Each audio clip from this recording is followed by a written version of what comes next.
如果放下自我，我是咪就會變成一個冇主見、任人擺布嘅木偶？如果唔再執着於崇望，我嘅人生係咪就會失去到所有動力，變得好似一潭死水咁樣？如果連我嘅意義都要放棄，那我呢一生辛辛苦苦到底係為咗乜嘢？呢種恐懼令我哋緊緊捉住一個叫做自我嘅嘢，唔敢鬆手。我哋以為呢個我係我哋嘅寶物，係我哋嘅全部身家。但係你有冇察覺到，恰恰係呢座寶磨令我哋同成個世界為敵，恰恰係呢份身家成了我哋所有焦慮、痛苦同煩惱嘅根源。今日我哋要探討嘅《金剛經》入面嘅無我觀，或者會徹底孔復你嘅認知。佢要話俾我哋知嘅，並非消滅自我，而係解放自我；並非放棄意義，而係發現更浩瀚嘅意義。呢樣係一場關於心靈真正自由嘅覺醒。喺我哋開始呢場智慧之旅前，如果你都曾為我嘅執念所困，渴望揾到解脫嘅路徑，請為呢個視頻點個讚，並訂閱我哋嘅頻道，等我哋一齊踏上探索內心真相嘅旅程。喺浩如煙海嘅佛家經典入面，《金剛般若波羅蜜經》，即係我哋成日講嘅《金剛經》，無疑係最璀璨嘅明珠之一。佢嘅名字本身就凝含住巨大嘅力量。金剛象徵着堅不可摧，能破一切煩惱嘅智慧；般若意為超越世俗嘅智慧；波羅蜜則係到達解脫嘅彼岸。整部經嘅核心就係喺指引我哋點樣運用呢種好似金剛咁樣嘅智慧，穿透生命嘅迷路，從無盡嘅煩惱同執着入面，抵達自由安寧嘅彼岸。而達成呢個目標最核心、最關鍵嘅鎖匙，就係無我觀。然而，正如我哋開頭所講，無我呢個概念，即使對於好多對佛法有興趣嘅朋友嚟講，都常常係一個好大嘅誤解。好多人從字面上去理解，以為無我就係冇咗我，係要否定自己嘅存在，否定自己嘅感受、思想同意志。於是，一種深層嘅恐懼感即刻湧晒出嚟。如果我都冇埋，那我拼命努力嘅呢一切，我嘅愛恨情仇，我嘅人生故事，唔都成咗一片虛無咩？呢樣唔係一種消極嘅厭世嘅放棄一切嘅人生態度咩？因為呢種誤解，好多人對佛法嘅印象停留喺睇破紅塵、遁入空門、萬念俱灰嘅層面，認為係與世無爭、心如死水嘅消極避世。呢樣真係佛陀喺《金剛經》入面要話俾我哋知嘅嘢咩？絕對唔係。等我哋帶住呢份最初嘅疑問同好奇，深入到經文背後嗰份深邃而溫暖嘅智慧入面去。佛陀所講嘅無我，絕非自我嘅消失，更加唔係放棄人生嘅奮鬥，同意義恰恰相反。無我係對嗰個俾我哋虛構出嚟並深受其苦嘅假我嘅一場徹底解放，係為咗令我哋可以顯露出嗰個本自具足同天地萬物一體嘅真我。呢個假我就係我哋平時死死捉住嘅嗰個由身份地位、財富觀念、身體、情緒等種種標臨同現象堆砌出嚟嘅自我感。我哋不妨靜下心嚟諗一諗，當我哋講我嘅時候，我哋到底係指緊乜嘢？當你甘怒嘅時候，你會話我好嬲，嗰個嬲嘅情緒係你咩？如果是嘅話，咁當嬲嘅情緒消失嗰陣，你係咪亦都跟住消失咗？好明顯唔係，你依然喺度，只係情緒走咗。當你自義成功、位高權重嗰陣，你會話我係一個成功嘅人，嗰個成功嘅身份係你咩？如果有一日你破產咗，失去咗地位，嗰個成功嘅我又去咗邊度？你係咪就不存在呢？同樣唔係當別人指責你嘅觀點嗰陣，你會覺得我嘅睇法俾人否定咗，等同於我俾人否定咗。嗰個睇法係你咩？今日你嘅睇法可以改變，聽日你可以有全新嘅諗法，但嗰個能知能覺嘅你，嗰個生命嘅底色有冇改變過呢？由此可見，我哋平時牢牢捉住嘅我，不過係一堆快速變化嘅相互依存嘅現象嘅組合。佛法入面稱之為五力、色受、想行識呢五樣嘢，嗌那都在生滅變化之中，冇一個恆常不變獨立自主嘅實體。我哋盼命地去維護呢個我，俾佢着上華麗嘅衫，塗上靚麗嘅妝，賦予佢崇高嘅頭鬃，為佢累積財富，為佢爭取讚美，為佢聲曲一切可能嘅傷害。然而呢一切終究係徒勞嘅，因為呢個我本身就好似一個幻影，係一個被我哋嘅大腦同習氣虛構出嚟嘅故事。你試圖去穩固一個本質上係流動變化嘅嘢，好似試圖用沙去起一座永恆不摧嘅城堡，其結局注定係徒勞同痛苦。呢樣就係佛陀所洞察到嘅一切痛苦嘅根源，執着於我，因為執着於我，所以產生我所，我嘅名聲，我嘅財產，我嘅屋企人，我嘅觀點。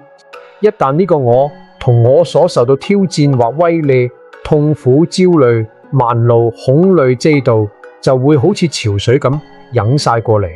我哋嘅一生旁送都在圍住呢個虛幻嘅我打轉，做佢嘅奴隸，為佢喊，為佢笑，為佢生，為佢死。可悲嘅係，我哋越係試圖餵養呢個我，佢嘅胃口就越大，我哋也就越困渴，越痛苦咁樣。金剛經所言嘅無我，到底係一條點樣嘅解脫之路呢？佢唔係要你否定現象嘅存在，而係令你超越對現象嘅執着。佢唔係要你抹殺你嘅個性情感同慾望，而係要你看清佢哋嘅本質，無常緣起，冇自性。當你能夠以咁樣一種透徹嘅智慧去觀照嗰陣，嗰個堅固嘅我執寶木就開始鬆動瓦解。你唔再係嗰個被情緒裹挾、被身份定義、被慾望驅使嘅囚徒，你開始成為一個觀察者，一個體驗者，一個同成個世界同呼吸共命運嘅生命存在。呢種超越就係《金剛經》反覆強調嘅應無所住而生其心。無住就係唔執着，唔停留心，唔好停留在任何現象上面，無論呢個現象係美好嘅定係醜陋嘅，係順境定係逆境。因為只要你一住一執着，嗰個我就即刻跳咗出嚟。我中意呢個，我要捉住佢；我討厭嗰個，我要推開佢。呢樣就落咗入二元對立嘅陷阱。而生其心係喺唔執着嘅基礎上生起清淨嘅智慧嘅慈悲嘅心。呢顆心唔再係為咗我嘅利益而運轉，而係順應因緣，利益眾生，展現出生命最活渠、最有力量嘅狀態。我哋先睇關於舍利弗尊者嘅一個故事。舍利弗係佛陀嘅10大弟子之一，以智慧第一着稱。有一次，佢喺行腳途中遇到一位年輕嘅行腳僧。呢位僧人面容愁苦，向舍利弗請教：尊者，我出家多年，精進修行，可為何心中煩惱不但冇減少，反而日益增多？我越係想要降服自己嘅心，心就越發狂亂。我感覺自己就要俾我嘅呢個重擔壓垮咗。舍利弗睇住佢，並冇直接回答，而係指住路邊一棵枝繁葉茂嘅大樹話：你見到呢棵樹未？僧人點點頭。舍利弗繼續話：呢棵樹佢冇我嘅執着，佢唔會諗我係一棵樹，我比旁邊嗰棵小草高貴，佢唔會抱怨今日陽光太強，聽日雨水太少，佢唔會為舊年跌落嘅一片搖子而耿耿於懷，亦唔會為下年將要長出嘅新芽而焦慮不安。佢只係感根於大地，吸收陽光雨露，順應四季嘅變化，自然地生長，自然地凋零。然而，正係呢棵唔執着於自我嘅樹，卻為頭仔提供了桃息之所，為女人提供了陰涼。佢嘅落葉化為泥土，滋養咗大地。佢唔執着於自己係乜嘢，卻同天地萬物息息相關，成就咗佢存在嘅全部意義。舍利弗睇住若有所思嘅僧人，繼續講：你嘅煩惱並唔在於你嘅存在，而係在於你對呢個你嘅執着。你時時刻刻諗住要降服自己嘅心，呢個降服者本身就係最大嘅我。你想要一個清淨嘅我，以此嚟對抗煩惱嘅我，呢樣好似喺水中沉水，喺夢中醒夢，終究係徒勞。試下放下嗰個想要成就乜嘢嘅我，只係如實咁觀察你嘅心念，好似睇住天上面嘅雲彩嚟嚟去去，唔歡迎亦唔拒絕。你會發現煩惱本身並唔可怕，可怕嘅係你將佢當作我嘅煩惱，並同佢搏鬥。當你唔再認同佢，佢便失去了促成你嘅力量。呢個故事入面樹嘅啟示，正係無我智慧喺自然入面嘅顯現樹，冇自我嘅概念，卻和硬地融入咗成個生態系統，完成咗佢嘅生命循環。我哋人作為萬物之靈，卻常常因為一個堅固嘅自我錯覺，將自己從呢個和藹嘅整體入面割裂出嚟，成為咗一個孤獨嘅恐懼嘅不斷索求嘅碎片。我哋忘記咗，我哋亦都同樣係宇宙嘅一部分。我哋嘅每一個呼吸都依賴住森林嘅供養，我哋每一個念頭都受到環境同他人影響。認識到呢一點，唔係令我消失，而係令我得以重新融入到生命嘅大海入面，感受嗰種同萬物同體嘅深刻聯結。再睇另一個同舍利弗尊者相關嘅故事，今次嘅對話對象係佛陀嘅堂弟，亦都係侍者阿難尊者。阿難以多聞第一著稱，記憶力超群，但嗰陣時佢尚未證悟。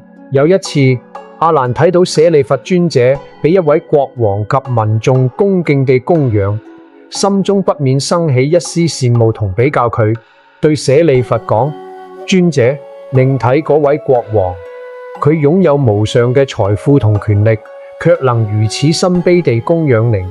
我哋呢啲修行人，雖然物質上貧乏，但能得到咁樣嘅尊重，亦都算係有咗另一種財富啦。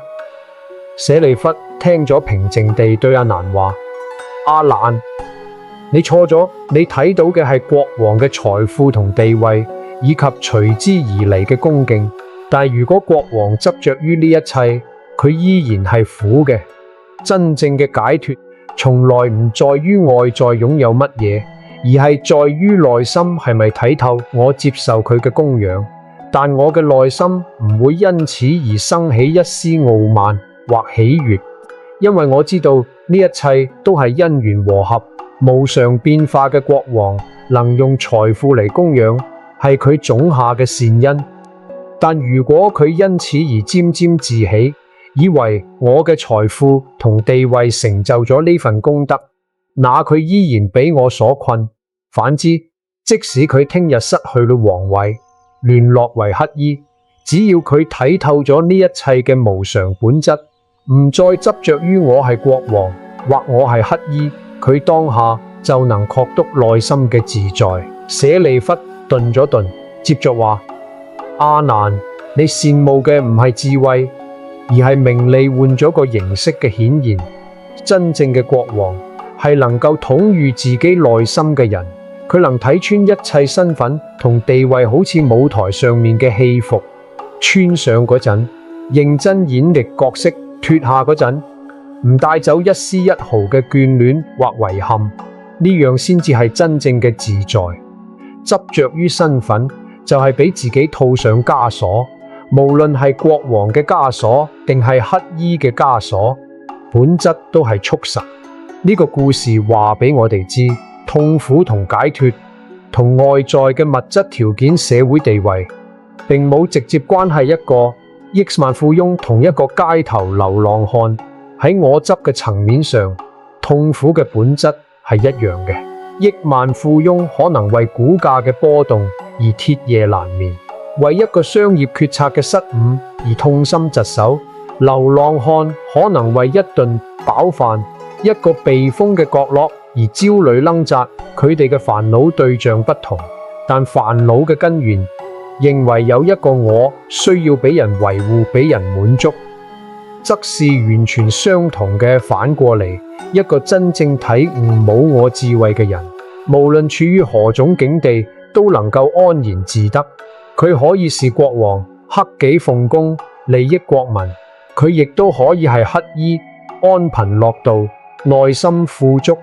佢嘅價值唔依賴於外在嘅標準，而源於內心嘅覺醒同平和咁樣嘅高深智慧。究竟點樣落地？點樣喺我哋呢個充滿柴米油鹽、愛恨情仇嘅日常生活中實揸呢？金剛經嘅智慧絕非高高在上嘅哲學，佢係最貼近生活、最具有實操性嘅心靈指南。佢話俾我哋知，解脫唔在遼遠嘅彼岸，就在每一個當下嘅起心動念之中。首先係內心嘅覺察，呢樣係所有修行嘅起點。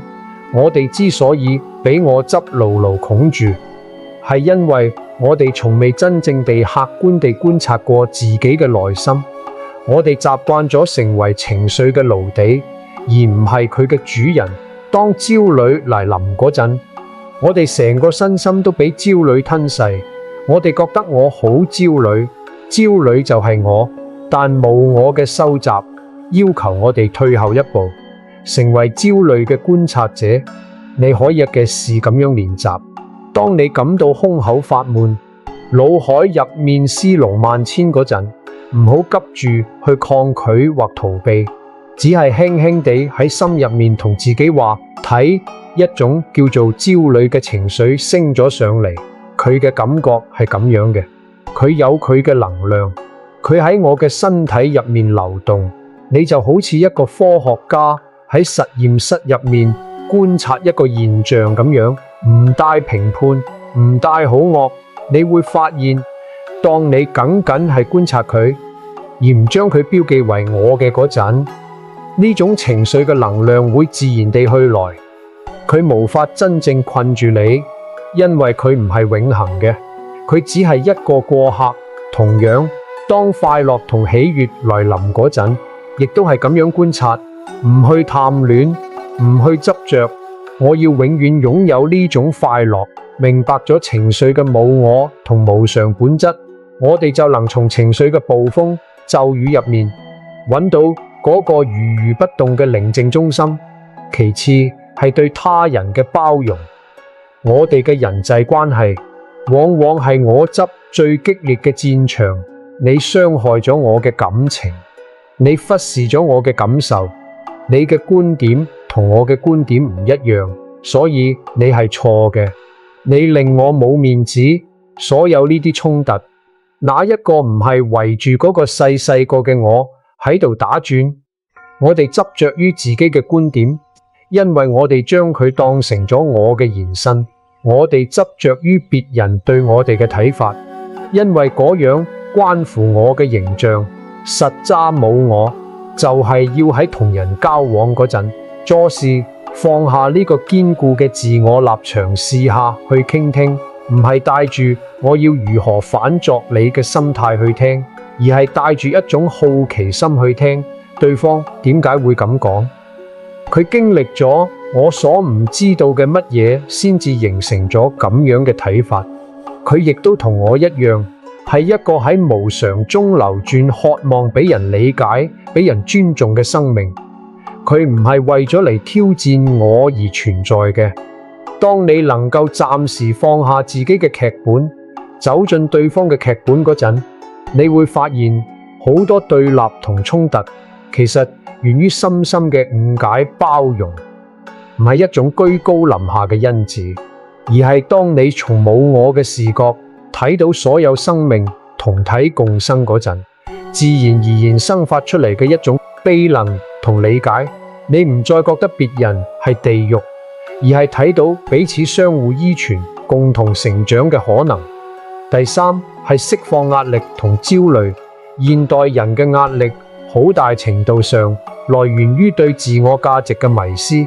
我哋拼命工作，努力賺錢，追求名望，獲取學位，買更大嘅屋、更好嘅車，試圖用呢啲外在嘅成就嚟證明我嘅價值。我哋活喺同他人嘅比較之中，活喺社會嘅評價體系裏面。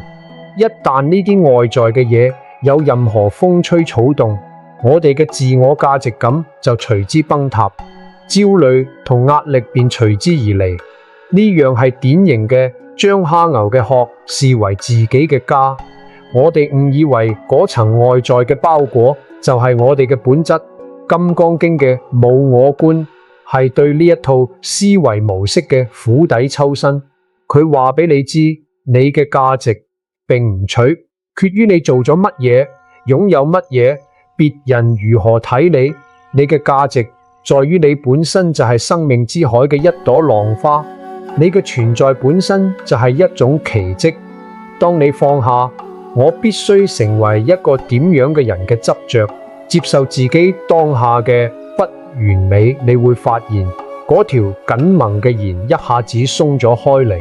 你嘅努力唔再係為咗證明乜嘢，而係一種生命能量嘅自然流淌。你可以更專注、更有創造力咁去工作、去愛人、去生活，因為你唔再害怕失敗會阻礙我嘅形象，亦唔再渴望成功嚟餵養我嘅虛榮。呢種卸下重擔嘅自由，係對壓力同焦慮最根本嘅療癒。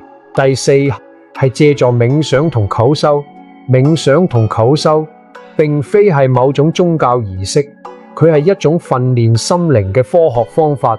透過靜坐，我哋創造一個環境，令嗰匹永不停歇嘅心猿意馬有機會慢落嚟。喺靜坐入面，我哋盤腿而坐，專注於呼吸，你會發現念頭一個接一個咁樣嚟，大部分都離唔開我。我尋日講咗乜嘢說話？我聽日要做乜嘢事？佢對我有乜嘢睇法？我肚餓，我腰骨痛。透過呢種練習，我哋唔係喺壓制念頭，而係喺清晰咁睇到我執係點樣一刻不停咁製造住故事嘅。當你能睇到佢，你已經開始超越佢。隨住練習嘅深入，你會偶爾體驗到一種短暫嘅冇我狀態，身體嘅感覺模糊咗，時間嘅觀念消失咗，只剩下純粹嘅覺知同寧靜。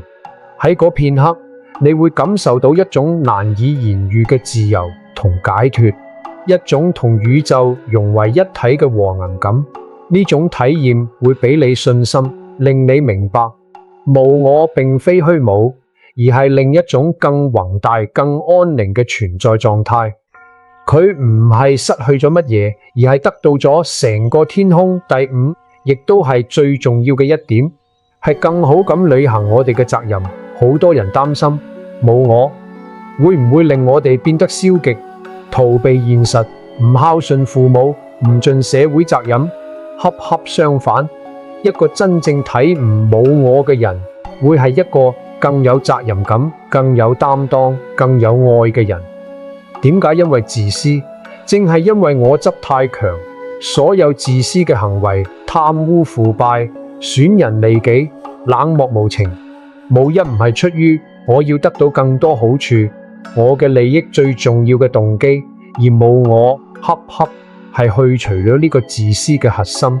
當你唔再只係關心我嘅得失嗰陣，你嘅心胸就打開咗，你會自然咁關心他人，關心社會，關心成個世界，因為喺你睇嚟，眾生同自己本為一體，一個孝順嘅子女，唔係因為我係子女，所以我必須孝順，而係出於一種自然嘅情感聯結同責任感。一個盡職嘅領導，唔係因為我係領導，所以我要表現得好盡職，而係因為佢真心希望團隊同事業能夠發展。冇咗嗰個我嘅阻隔愛同責任感，會好似陽光咁，自然咁毫無保留咁照耀出去。所以話無我唔係唔做嘢，而係帶住一種唔執着嘅智慧去處事，以更廣泛嘅視覺去觀察世界，從而更圓滿、更善巧咁履行自己嘅使命。總而言之，《金剛經》嘅無我觀絕非消極嘅虛無主義，而係一場深刻嘅積極嘅生命覺醒。佢邀請我哋放下嗰個虛幻嘅痛苦嘅製造煩惱嘅假我，從而覺醒嗰個同法界同體、充滿慈悲同智慧嘅真我。佢引導我哋睇清痛苦嘅本質，唔係為咗令我哋陷入絕望，而係為咗指出一條超越痛苦嘅光明大道。從呢種智慧入面，我哋會發現，當我哋唔再執着於擁有乜嘢，反而擁有咗全世界；當我哋唔再處處為自己打算，反而成就咗最大嘅自利，內心嘅絕對自由同平靜；當我哋唔再將自己睇成一個孤島，反而感受到你同所有生命同呼吸共命運嘅深刻聯結同溫暖。呢種覺醒並非遙不可及，佢就在你每一次覺察到自己情緒而不俾佢帶走嘅當下，就在你每一次放下對他人嘅指責，加試去理解嘅瞬間，就在你每一次不再用外在嘅成敗嚟定義自己，而是安心於生命本身嘅平靜裏面。呢樣係內心嘅革命，亦係我哋每個人都能夠踏上嘅回家之路。呢條路佛陀行過，歷代祖師行過，無數修行者行過，而家邀請你亦都行上呢條冇我嘅智慧之路。呢樣唔係為咗變成另一個人，而係為咗成為真正嘅自己，唔係為咗放棄意義，而係為咗擁抱生命中嗰份無限嘅不可思議嘅意義。金剛經呢種好似金剛咁樣嘅智慧，能破你心中嘅一切煩惱堅冰，令嗰份本自清淨、本自具足嘅自性光明照亮你前行嘅每一步。當你唔再俾我所困，你將會發現生命嘅天地原來係咁樣寬廣。感謝你嘅聆聽。